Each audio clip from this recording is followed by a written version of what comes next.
Hoje nós temos uma dupla de paraxás, né, que são estudadas nesta data, neste fim de semana. A paraxá de número 51 e a de número 52. E o trecho que elas vão comportar, né, que está contido nelas, vai de Deuteronômio capítulo 29, verso 10, até o capítulo 31, verso 30. Elas são bem curtinhas, apesar de serem duas, na minha Bíblia elas só utilizam 2 folhas. Então é uma leitura até bem rápida e muito boa, com muito conteúdo. Mas nós vamos nos ater nessa noite ao início da paraxá de número 51.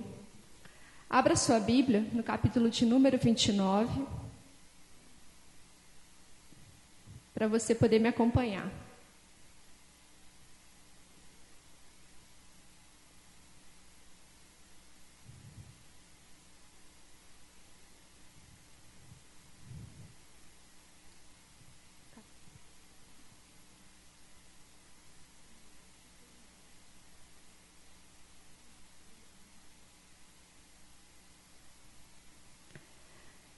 Nós vamos ler inicialmente os versículos de número 9 e 10. Hoje se encontram aqui todos vocês diante de Adonai, seu Deus, seus cabeças, suas tribos, seus líderes e seus oficiais, todos os homens de Israel com seus filhos pequenos, suas mulheres e os estrangeiros que estão com vocês no acampamento, os cortadores de lenha e os carregadores de água. Existe um motivo pelo qual cada um de nós existe. E nós não estamos aqui neste mundo simplesmente porque nascemos, crescemos, multiplicamos, estamos produzindo, estamos trabalhando, somos sozinhos, somos casados, temos família, não temos família. Não é simplesmente isso. Existe algo mais para o qual Deus nos criou, Deus nos formou. E é um propósito maior que o Senhor tem para cada um, para cada ser que Ele permitiu que nascesse, porque todos aqueles que nascem, é permissão do Senhor que eles estejam aqui. E esse propósito maior para o qual cada um de nós foi formado, é o de sermos filhos de Deus. Para cada um de nós, o Senhor quer chamar de filho. Não existe um ao qual não nasceu, né, sobre essa terra que o Senhor não queira como filho. O Senhor sim quer receber a cada um. E com isso Ele quer formar uma família. Aquela família que nós denominamos como a família de Deus.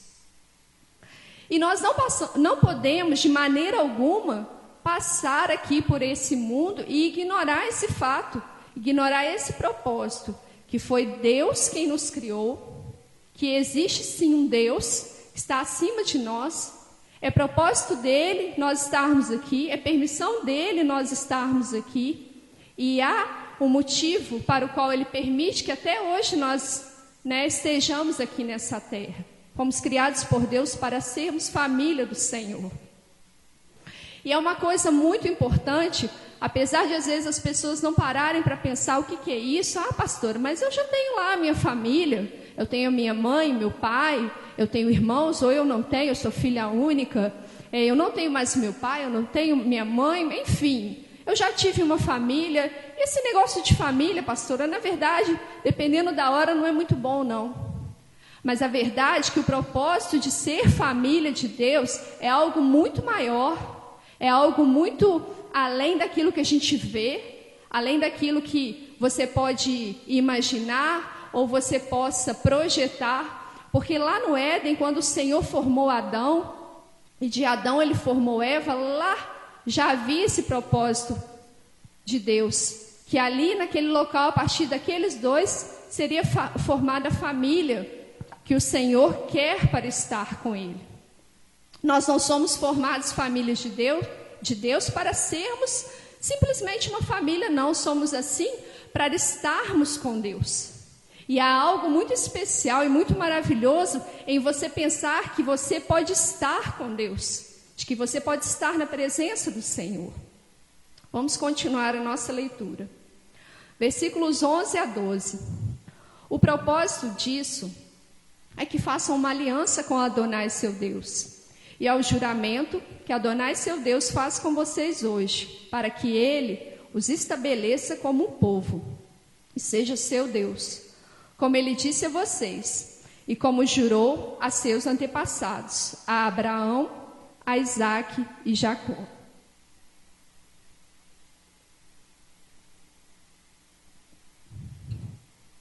Naquele momento ali, o povo de Israel estava ouvindo Moisés falar, que era ali o representante de Deus perante o povo. Estavam ali, naquele meio, pessoas diferentes, não havia somente o povo de Israel. Como eu li no versículo inicial aqui da porção, haviam ali também os estrangeiros. Então, o Senhor, ele fez uma aliança com o povo de Israel, mas a partir do momento que aquele que não é fisicamente ligado a Israel, mas pode ser espiritualmente, aquele que é denominado estrangeiro, né?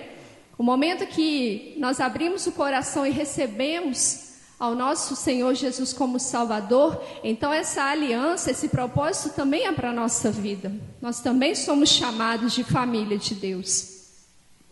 E ali ele fala o seguinte: olha, vocês estão aqui porque Deus tem um propósito.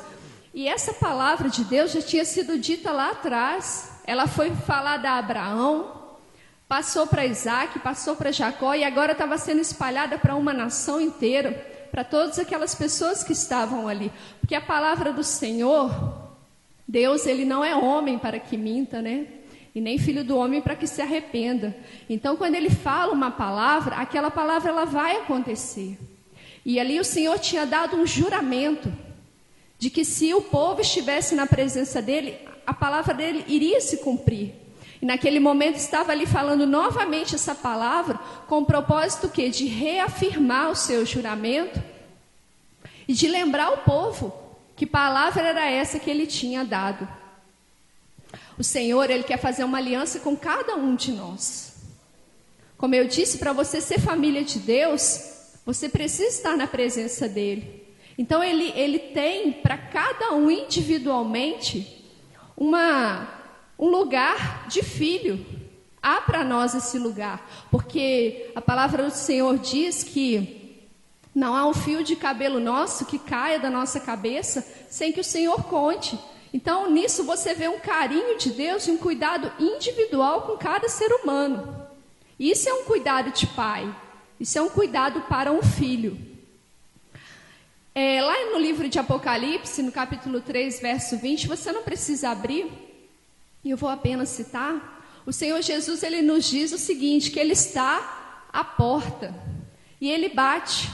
E se alguém ouvir a sua voz e abrir a porta, ele entra, ele ceia conosco e nós com ele. Isso que Jesus faz é a mesma coisa que o Pai dele está fazendo nesse momento aqui da palavra.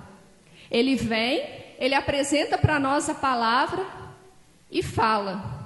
Jesus também, quando ele vem para se apresentar para nós, ele bate. Se nós abrimos a porta, ele entra e faz morada no nosso coração. Moisés estava ali como uma boca de Deus naquele momento, falando, mas ele não virou para o povo e ameaçou, ele não virou para o povo e falou, olha, eu vou amarrar todos vocês juntinhos, porque Deus falou que vocês têm que ser povo dele. Para ser povo dele, vocês têm que obedecer, vocês têm que andar aqui, eu vou levando vocês, vocês vão, vocês têm que ir. Não, ele apresenta para eles a palavra. Mas é uma palavra que ela tem condições, porque toda aliança, ela tem condição. Essa aliança que está aqui na minha mão, ela tem uma condição. Quando eu me casei com meu esposo, eu me comprometi a diversas coisas. Porque é assim que acontece. Nós não nos casamos simplesmente para ter, assim, vamos dizer, a liberdade de estar na mesma cama com o outro. Nós nos casamos para sermos felizes, termos um amigo, um companheiro, um namorado, um marido, mas nós nos casamos também para termos obrigações, porque toda aliança é assim. Ela tem os direitos, mas ela também tem as obrigações. Então o Senhor, através da boca de Moisés, ele estava ali, expondo ao povo tudo quanto Deus tinha para oferecer, mas também tudo quanto o povo precisava fazer. E Jesus também, quando ele bate a porta, quando ele pede para entrar, porque ele é gentil, ele é cavalheiro, ele não entra à força, e você tem que abrir a porta. Essa é a primeira condição. Essa parte somos nós que fazemos. Então existem coisas para os dois lados fazerem. Deus, ele não muda. Deus, ele não vai, a palavra dele vai continuar a mesma. Mas nós também precisamos ter uma posição com Deus. É necessário que a gente se firme, né? Assuma a nossa parte nessa aliança. E o que Deus propõe para nós, de sermos povo dele, é necessário que a gente fale que é. E não somente falar que é, mas também agir como povo de Deus. Não é simplesmente, não, eu sou serva, eu sou servo do Senhor. Existe também um movimento que Deus espera de você, para que essa palavra sua tenha valor, essa palavra sua tenha peso no mundo espiritual.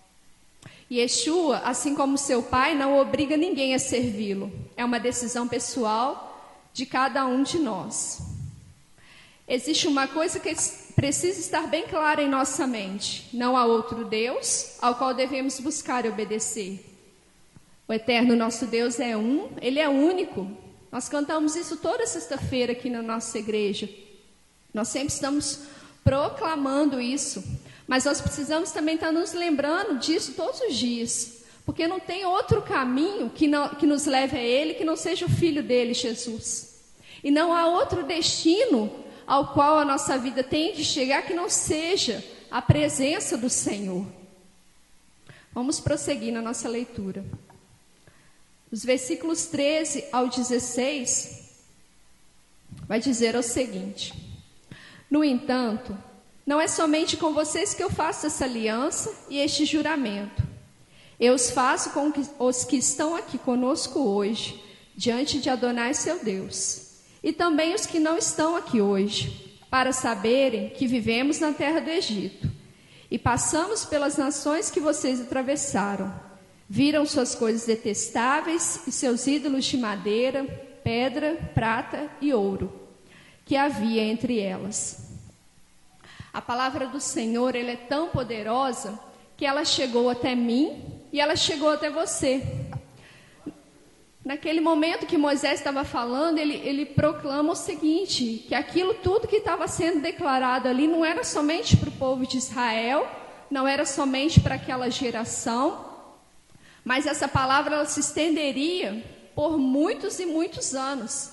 Ao ponto que hoje, no ano de 2017, ela é uma palavra poderosa.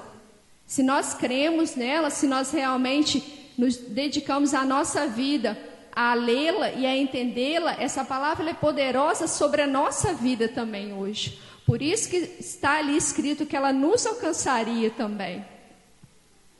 Lá no livro de Efésios, capítulo 1, dos versos 4 ao 6, diz o seguinte: Ele nos escolheu em amor, no Messias, antes da criação do universo, para sermos santos e sem defeito em sua presença. Ele determinou de antemão que por meio de Yeshua, o Messias, fôssemos seus filhos, de acordo com seu prazer e propósito, para que lhe rendêssemos louvor proporcional à glória da graça que nos deu mediante o amado. Assim como o Senhor nos escolheu para sermos filhos dele, ele também tem esperado de nós que nós o escolhamos para que ele seja o nosso Pai. Porque esse trecho aqui que eu li para vocês em Efésios, ele diz que o Senhor, muito antes da criação, ele nos escolheu mediante seu Filho Messias, através da vida dele, e nós fomos criados com um propósito maravilhoso, um propósito tremendo, que é o de dar prazer ao Senhor, que é o de dar glória a Deus, que é o de dar louvores ao Senhor através da nossa vida. Não somente nos momentos de liturgia, em que estamos no culto, em que damos glórias, aleluia, em que abrimos a nossa boca, mas a nossa vida mesmo diária, ela precisa lançar na presença do Senhor tudo isso que Ele fala para o qual nós fomos criados. Nós temos que dar para o Senhor todos os dias prazer, Ele olhar para nós e falar: meu filho, minha filha.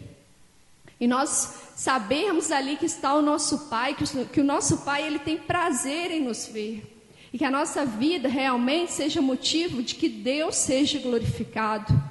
Realmente que aquilo que a gente faça, aquilo que a gente fale, mesmo dentro das lutas que a gente passa, nas dificuldades, em toda situação, realmente a glória de Deus, ela continue sendo manifesta na nossa vida.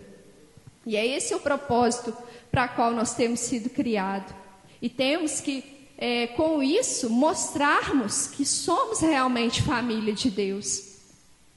Esse trecho que eu disse anteriormente, ainda dentro de Deuteronômio, ele fala o seguinte, que aquele povo viveu no Egito. E eles sabiam muito bem de onde estava vindo. O povo de Israel, quando falavam para eles assim: olha, vivemos no Egito. E eles logo lembravam de limitação, porque o Egito para eles significava limitação. Lá naquele lugar, eles não eram considerados gente, eles eram considerados números. Eles precisavam de produzir diariamente. Ninguém se importava se eles estavam com fome, se eles tinham dormido, se eles estavam doentes. Eles queriam produção. Eles eram ali escravos no Egito. Ali no Egito havia idolatria. O povo de Israel, quando foi para lá, ele se misturou com aquilo. E muitos deles entraram também na idolatria.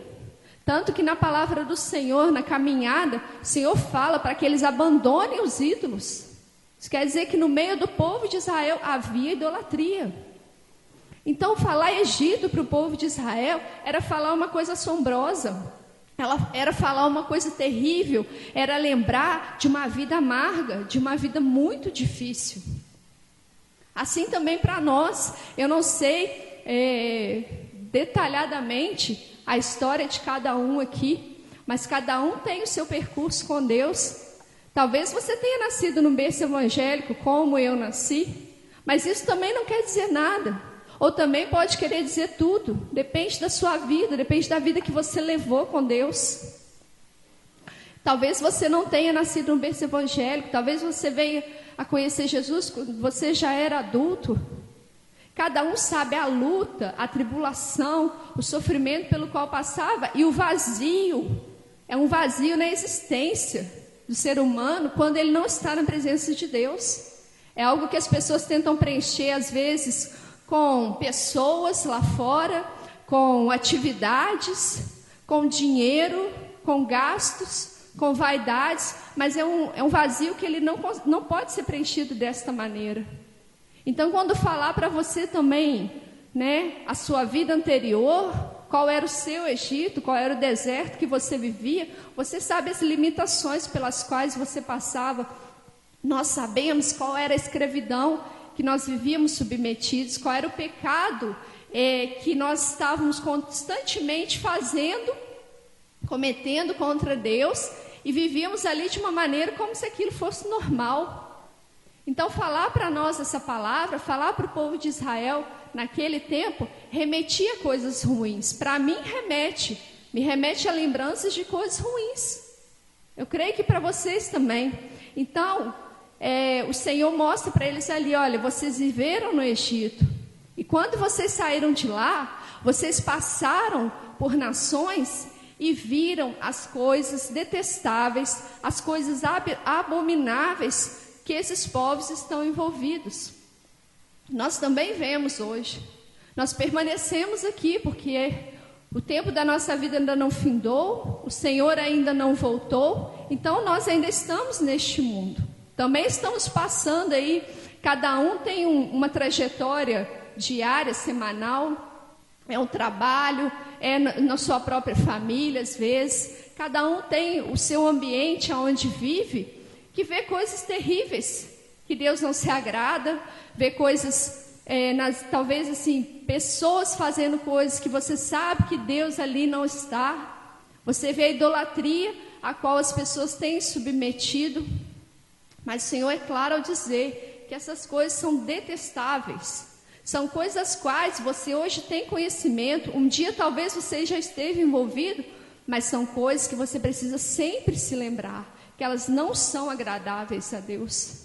O Senhor tirou a gente de lá, então lá nós não devemos voltar mais.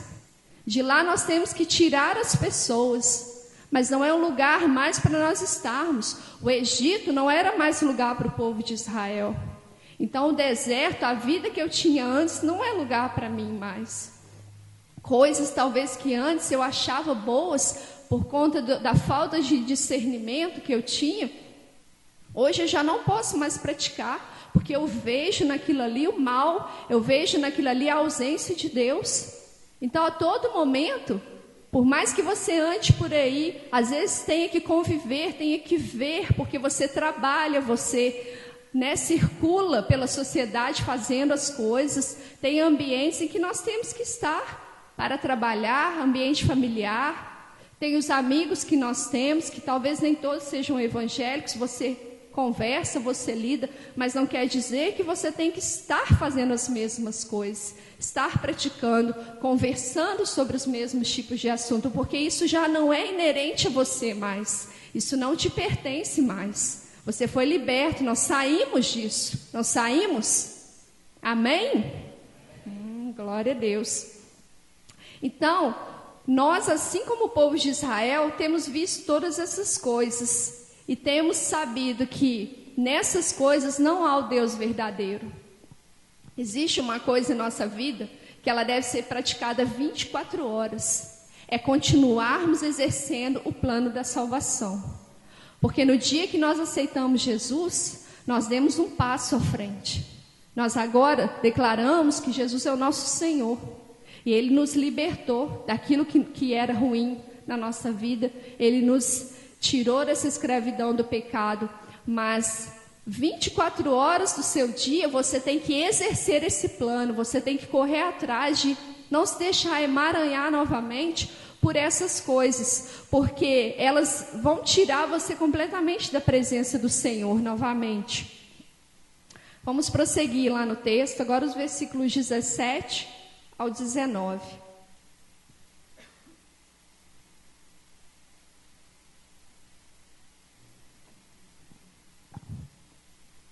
Portanto, que não haja em seu meio homem, mulher, família ou tribo, cujo coração se afaste hoje de Adonai seu Deus e sirva aos deuses dessas nações.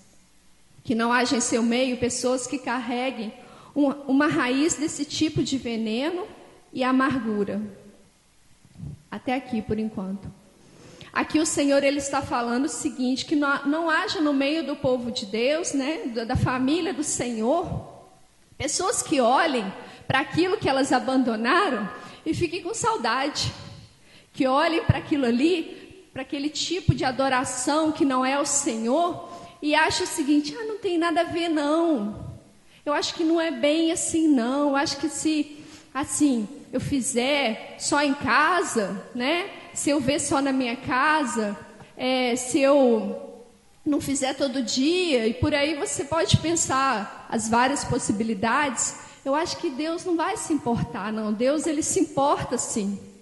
Que não haja dentro de nós esse veneno, essa amargura de achar que você precisa daquilo. Eu tenho necessidade, aquilo se transforma dentro de você como uma coisa assim que te entristece, porque você não faz mais. Porque ser crente hoje eu tenho que largar a mão de fazer isso. Ai, mas meu Deus, esse negócio de santidade, e não pode isso, e não pode aquilo. Pode, irmão, pode tudo. Pode. Dever não deve, não. Poder pode. Como eu disse, Moisés ele não amarrou o povo de Israel e saiu puxando assim, vocês vão ser povo de Deus. Ele falou para eles todas as possibilidades. As possibilidades estão todas aí para nós. Todas elas. Mas realmente é necessário? Realmente nós precisamos, assim, dar essa prioridade maior lá para fora do que aqui para dentro? E agora eu não estou falando aqui de espaço físico, igreja, não. Eu estou falando daqui, aqui dentro. Existe um local que é muito importante, que é o nosso coração. E nesse nosso coração existe um altar que ele não pode ser ocupado por outra coisa que não seja Deus. Quando você deixa essa tristeza, essa lamentação de que, ai, mas é tudo muito difícil, é tudo muito limitado, ai, porque não pode, ai, tudo que a gente fala está ruim, tudo que a gente pensa não pode, ai, a minha roupa, ai, o que eu faço? Isso vira uma amargura dentro de você, e você está perdendo a oportunidade de viver a liberdade que Deus tem para você. Porque o altar que tem dentro do seu coração, se ele for realmente ocupado pelo único Deus verdadeiro, você não vai se preocupar com essas coisas. Porque essas coisas aqui na terra, elas são passageiras. Você acha que Deus está formando uma família simplesmente para ficar aqui? Amanhã você vai morrer, eu vou morrer. E aí? Não, é algo muito maior. É algo que você hoje não consegue ver com seus olhos físicos. Mas se você pedir a Deus pelos olhos espirituais, o Senhor pode te dar vislumbre, sim, do que vai ser a glória eterna, do que vai ser você viver na presença de Deus. Essa família, ela não é para ser só aqui na terra. Mas se você ficar preso às coisas que aqui você acha que são tão importantes, que você abre mão de Deus toda hora, por tudo. Gente, as desculpas que as pessoas têm para não dar prioridade para Deus são assim tão vazias, sabe? Realmente, às vezes, as coisas que a gente fala como assim, justificativa, né? Porque desculpa é feio, fala que é justificativa. A justificativa é tão fraco, às vezes, é tão pouco diante de um Deus que tem tanta coisa para fazer através da sua vida. Eu nem vou falar que é para fazer para você, não. Porque pensar que é para fazer só para nós é muito egoísmo. É pensar assim, o que Deus tem para fazer através da minha vida? Eu limito Deus tanto às vezes. Eu deixo Deus tão pequenininho, tão quadradinho. Guardo Ele aqui, ó, da caixinha do controle remoto e falo, fica aí, Deus. Daqui a pouco eu te dou um pouquinho do meu tempo, um pouquinho da minha devocional, um pouquinho do meu pensamento. A gente ocupa a nossa cabeça às vezes com tantas coisas, a gente se deixa tribular às vezes, encher a nossa mente com tanta coisa, quando Deus está aí tão pertinho, esperando você tirar todo aquele entulho do altar dele e deixar ele sentar, se espalhar dentro do seu coração e tomar você por inteiro. Porque às vezes, esse vazio que eu disse que as pessoas têm lá fora, quando elas não têm Jesus, tem gente que está dentro da igreja com o mesmo vazio, com a mesma sensação de, ai, está faltando alguma coisa, mas não entende que é porque limita Deus, coloca tudo, enche o altar de Deus de caixinhas, várias caixinhas diferentes. A caixinha do eu não tenho tempo, a caixinha do hoje eu não quero, a caixinha do ai, eu estou com preguiça, ai, a caixinha do ai, meu Deus, será que eu tenho que fazer mesmo? Mas se você tirar todas elas, jogá-las todas fora, o Senhor senta no altar, no trono que tem dentro de você, porque tem. Ele pode estar entulhado, mas tem. E Ele vai reinar soberano sobre a sua vida. E você não vai ter tempo mais para ser vazio. Porque onde Deus transborda, não há vazio mais. Não tem como ter vazio. Mas é preciso você deixar Deus trabalhar. Encher você realmente. Como é que Deus vai fazer isso, pastora? Você precisa de dedicar ao Senhor. Você precisa de estudar a palavra. Gente, o discurso é o mesmo. Toda sexta, domingo, discipulado, mulheres na palavra. Deixa Deus estar com você no seu devocional. Deixa Deus ouvir a sua oração. Mas a gente não quer, né? Às vezes a gente não quer. A gente fala, isso não vai adiantar não. E prefere largar para lá. Mas eu tenho certeza, ao momento que você começar a fazer, as coisas elas mudam. Aí não vai ter espaço para ter vazio mais dentro de nós. porque vai estar tão ocupado de Deus, mesmo que você esteja passando luta, mas vai estar tão cheio de Deus dentro de você, que você está passando a luta, está passando a dificuldade, mas Deus está dentro, Deus está fora, Deus está te cobrindo. E aí vai haver diferença na sua vida, e as pessoas vão sentir a diferença através da sua vida também. Continuando o texto, que não haja em seu meio pessoas que carreguem uma raiz desse tipo de veneno e amargura. Se existir essa pessoa, quando ela ouvir as palavras dessa maldição, que ela se abençoe secretamente, dizendo a si mesma: eu estarei bem, ainda que eu continue com teimosia e realize tudo que sinto ser o meu dever realizar, de modo que, apesar de me sentir seco, pecador, eu seja acrescido do regado de ser justo. Até aqui por enquanto. Esse textozinho, esse pequeno trecho que eu li agora, ele é muito verdadeiro. Como que às vezes a gente é teimoso? A gente vem todos os cultos, a gente está sempre dentro da igreja, mas na hora da gente viver a palavra, a gente vira e fala assim: eu é que sei o que eu passo, eu que sei a minha luta. Mas Deus fala aqui o seguinte: se você continuar na sua teimosia, apesar de eu falar com você, apesar de eu te alertar, apesar de eu ter deixado toda essa instrução para você, se você continuar com a sua teimosia, batendo no seu peito, falando: eu sou justa, eu sou justa, eu sou certa, eu faço tudo direitinho, então eu sei. O Senhor, Ele não tem tempo para teimoso, gente. Ele não tem. Ele deixa o teimoso ficar lá, batendo cabeça, bate cabeça, até o dia que a cabeça racha, ou a pessoa para de bater a cabeça, porque machuca, né, gente? Ser teimoso machuca. Não é fácil ser teimoso, não. Cada um sabe muito bem aonde está a sua teimosia. Existe uma frase que eu falo muito com meu esposo, que é a seguinte: no final, as pessoas sempre vão fazer o que elas querem. É a maior verdade. No final, todos os dias você ouve a palavra, todos os dias você lê a palavra, você escuta a pregação, você ora, mas aqui dentro da sua mente você continua insistindo em fazer aquilo que você quer. Então, no final, você vai fazer o que você quer. Mas nós precisamos submeter o nosso intelecto, o nosso achar, a nossa justiça, a justiça daquele que sabe muito mais do que nós, que muito antes da gente imaginar que era gente, ele já estava lá, que muito antes da gente, andar, ele já sabia o dia que você ia ter o seu primeiro trabalho, ele já sabia o dia em que você ia se decepcionar. Então o que a gente acha que é para teimar com Deus? Mas Deus, Ele é tão misericordioso que Ele avisa. Até para o teimoso Ele avisa. Então, gente, bom seria que no final, quando a gente fizesse o que a gente quer fosse o que Deus quer. Então a gente sempre ia acertar, sabe?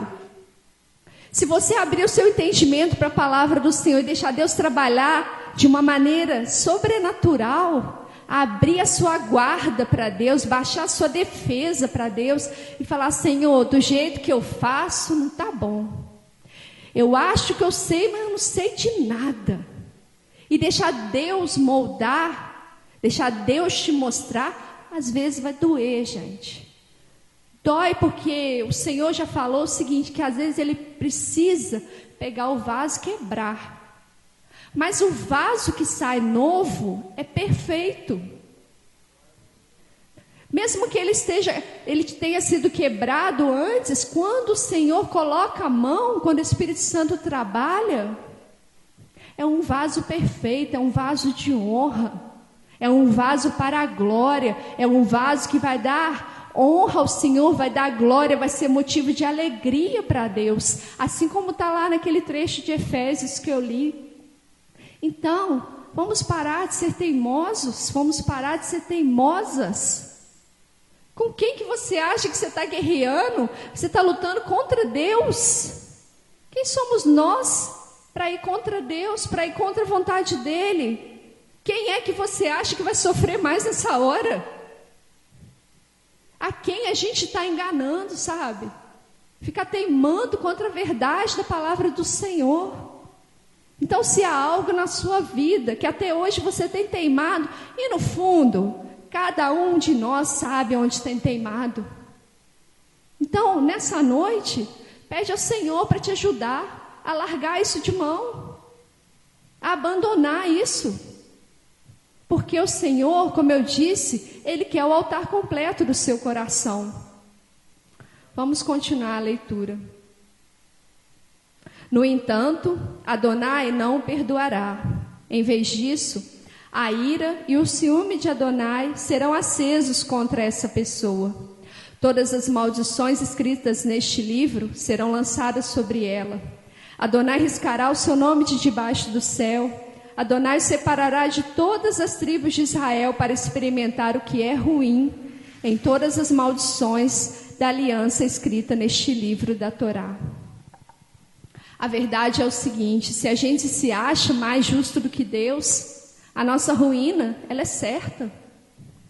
E Deus, Ele, como eu disse, Ele é tão bom com a gente que tudo que pode vir a acontecer conosco, Ele já dá a dica antes.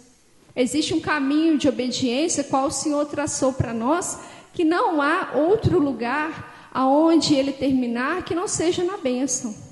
Mas a gente não escolhe esse caminho, se a gente continua na desobediência, também há um local, que é a maldição, onde nós vamos parar. Não tem como, não tem saída. Ah, pastora, mas que palavra difícil, né? Deus fala que Ele vai se irar conosco de uma tal maneira. Ninguém pode falar que não é avisado por Deus. Aquele que recebe uma palavra do Senhor, o Senhor sempre dá uma palavra completa. Quando Ele dá um aviso para nós de algo que nós não devemos fazer, Ele fala: olha, se você fizer isso, vai acontecer aquilo. Mas se você optar de não fazer, vai acontecer isso. Deus, Ele não engana ninguém, não. Por isso que a palavra dEle é tão perfeita, é tão clara. E às vezes você não entende porque a gente tem preguiça de ler mesmo. A verdade é essa. Aqui na nossa igreja a gente ensina tanto que as pessoas precisam estudar a palavra. E infelizmente às vezes a gente vê que tem muita gente que usa a Bíblia para ocupar lugar no móvel de casa. Infelizmente. E não é esse o objetivo que o Senhor deixou essa palavra. E como eu disse, há uma aliança feita por Deus conosco. Há algo para o qual o Senhor, Ele coloca como proposta para mim e para você. E a partir do momento que você falou sim, você está submetido a isso. Você está debaixo desta aliança, desse contrato com Deus. Então, quando as coisas começam a dar errado para nós precisamos parar e analisar. Senhor, o que está acontecendo? Porque o crente tem muita mania de falar por quê com Deus, Por que Deus? Por quê? Mas às vezes tem que falar o para quê, Para que, Senhor, está acontecendo isso comigo? Tem um motivo, meu Pai, eu quero entender porque algo está acontecendo. E às vezes, irmãos, as coisas acontecem porque nós não provocamos, sim. Mas a nossa postura também no passar essas coisas reflete aquilo que a gente é na presença do Senhor. E Deus aproveita a oportunidade também para nos testar. Mas às vezes nós estamos passando a consequência mesmo, é a maldição. E é muito interessante porque às vezes acontece o seguinte: você conhece alguém e a pessoa está no pior momento da vida dela.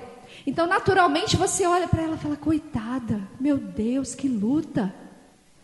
Aí nós precisamos sentar, precisamos conversar, começar ali a ver o que está acontecendo.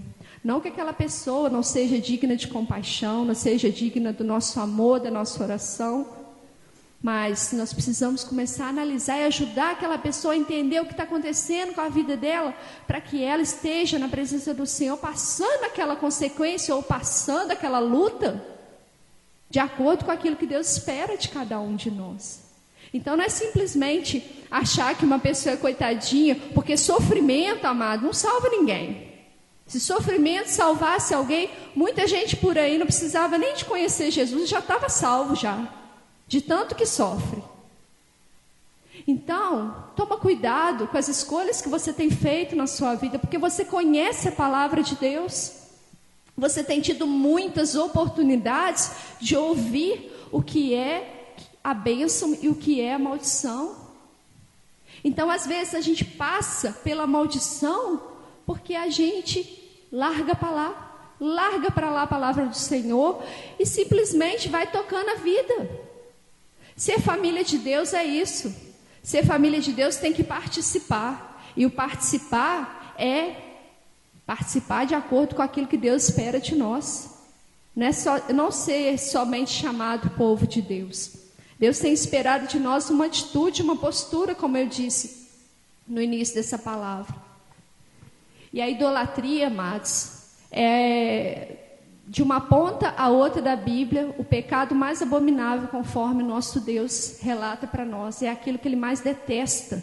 E é aquilo que a gente mais pratica na nossa vida, é a idolatria. É deixar esse altar de Deus para todo tipo de coisa nessa vida, menos para Ele. Então, quando Deus permite que a maldição chegue, e a gente fica apavorado, né? Desesperado, eu vou morrer, meu Deus do céu, o que está acontecendo? A gente precisa analisar essas coisas. Senhor, como é que tem sido a minha vida? O que eu tenho feito que não está te agradando? E começar a remover os entulhos. Começar a tirar de dentro do nosso coração, tirar essa raiz de amargura, esse veneno que ficou tanto tempo ali que você nem percebeu, que você nem consegue enxergar ali, ó, a cadeira que o Senhor sentaria ali no altar da sua vida. A gente precisa estar em constante análise na presença do Senhor. Aquilo que Deus diz vai acontecer, o tempo vai chegar. Bom seria que nós sempre escolhêssemos o caminho da obediência, que gera a bênção, mas ao escolher o da maldição, também devemos estar dispostos a passar pelas consequências. E para encerrar, eu quero ler com você o versículo de número 28. As coisas ocultas pertencem a Adonai, seu Deus. Contudo, as coisas reveladas pertencem a nós e a nossos filhos para sempre, para podermos guardar todas as palavras desta Torá. O Senhor deixou a Torá, as leis do Senhor, a instrução dele escrita, revelada para nós. E nisso Ele é revelado a nós, porque nessa lei, nessa instrução, o Senhor revela para nós quem Ele é. Revela para nós a forma de nós levarmos uma vida agradável a Deus. Revela para nós a forma de levarmos uma vida que nós sejamos felizes na presença do Senhor.